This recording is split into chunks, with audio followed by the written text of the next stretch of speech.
So after obtaining the width of natural drainage, we have to assume the number of piers or the supporting structures that has to be provided below the canal. Canal means the aqueduct, because the aqueduct is going over the natural drainage, so it has to be supported by some supporting structure. The intermediate supports are known as piers and the end supports are known as abutments. For example, if it is a three frame or three bays means there will be two intermediate column and two end columns. So the end columns are nothing but the abutments and the intermediates are nothing but the piers. So for a three bay structure, the number of piers will be 2. Now we have obtained that the width of natural drainage is 82.3 meter. So while assuming the number of piers and the spacing, at last when we add all these clear spacing and the thickness of piers, we should get a value around 82.3 meter. So first assumption is assuming a pier thickness of 1.5 meter and the spacing between piers, clear spacing, let it be 9 meter. So in that case, assuming clear spacing of 9 meter and the pier thickness of 1.5 meter, again assumption is assuming about 8 bays, because 8 bays means there will be 7 piers. Now 8 bays means 8 clear spacing will be there. So 8 into 9, 72 meter. That is the total clear spacing provided. 72 meter. Now pier thickness is 1.5 meter. So since it is an 8 bay, it means there will be 7 piers. So 7 piers of 1.5 meter thickness means total thickness of piers is 7 into 1.5 equal to 10.5 meter. Adding up the clear spacing and the thickness of pier, we get 82.5 meter, which is near to 82.3 meter. So along the width of the drainage, 9 clear spacing with 7 piers are provided.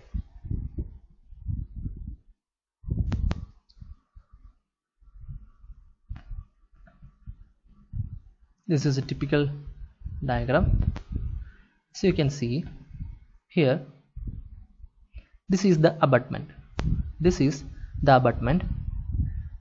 This one and this one and these are the piers or the intermediate supports. Now a clear spacing of 9 meter is provided, clear spacing of 9 meter, and the pier thickness is 1.5 meter. So adding up all these clear spacing and the pier thickness, we have to get 82.5 meter. That's what we have obtained, that width of drainage is 82.5 meter. Now this is the piers, they support the canal or the aqueduct structure. This is the bottom slab of the aqueduct structure, and these are the handrails provided. These all can be adopted a suitable value. Say for example, the bottom slab can be provided of 0.4 meter thickness, like that.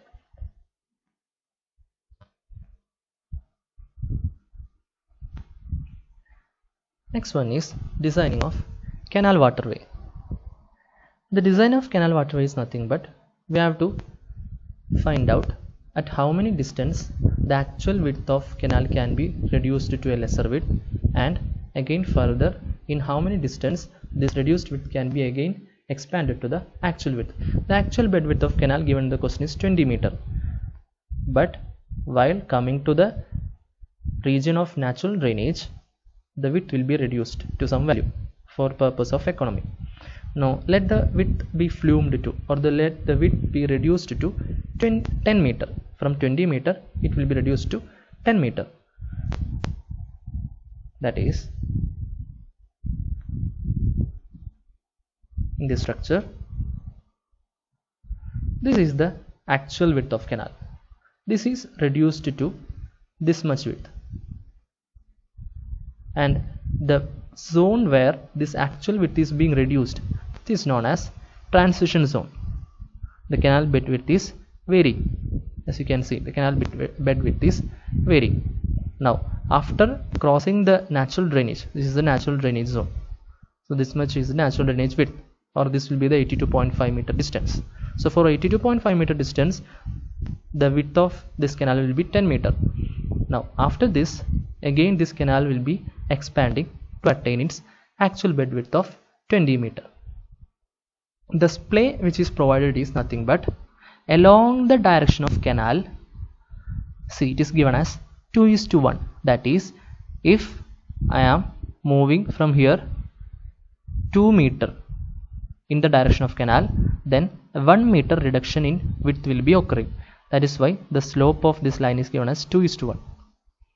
Along the canal direction, if I am moving 2 meter from this section, if I am moving 2 meter in the direction of canal, then a reduction of 1 meter on either side. Here there will be 1 meter reduction, here also it will be 1 meter reduction.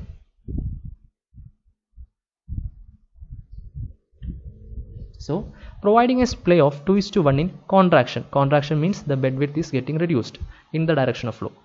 That is why it is called as contraction. For the length of contraction transition, or in how many distance this actual width will be reduced to the lesser width, that is given by actual width minus reduced width by 2 into n:1. N is nothing but, if I am assuming a splay of n:1, then the equation becomes actual width minus reduced width by 2 into n, where n is the splay assumed. If n:1 is the splay assumed, you have to substitute that value. Here I have assumed 2:1, so 20 minus 10 by 2 into 2. That is, within a distance of 10 meter, the 20 meter width can be reduced to 10 meter. Now, at the area of expansion, where the width will be expanded to the actual width, there also again 20 minus 10 by 2 into 3. 3 is provided because here I am assuming a splay of 3:1. So 20 minus 10 by 2 into 3, which is 15 meter. So along 15 meter distance, the actual width can be obtained.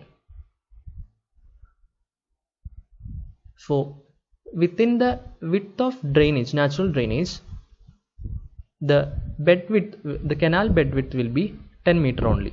After that or before that only, the bed width is varying and will be attained to the actual bed width. Now also considering the slope of the, or the bed slope, the side slope of the canal, the actual canal is having 1.5 horizontal is to 1 vertical side slope. In case of the flumed or the reduced bed width, that is at the region of 10 meter width, the canal will be of rectangular cross section. Side slope will not be provided, it will be rectangular section. Now at the section of, this is the figure, see, it is divided into 4 sections: section 1, section 2, section 3, section 4. So from section 2 to 3, the bed width is maintained to be 10 meter. At this region, the cross section of this aqueduct canal will be of rectangular shape. Now from 1 to 2 and 3 to 4, the bed width is being varying. Here side slope will be a curved manner, side slope will be in a curved shape. Now before the section 1 and after section 4, the side slope of canal will be as given in the question, 1.5 horizontal is to 1.5 horizontal is to 1 vertical.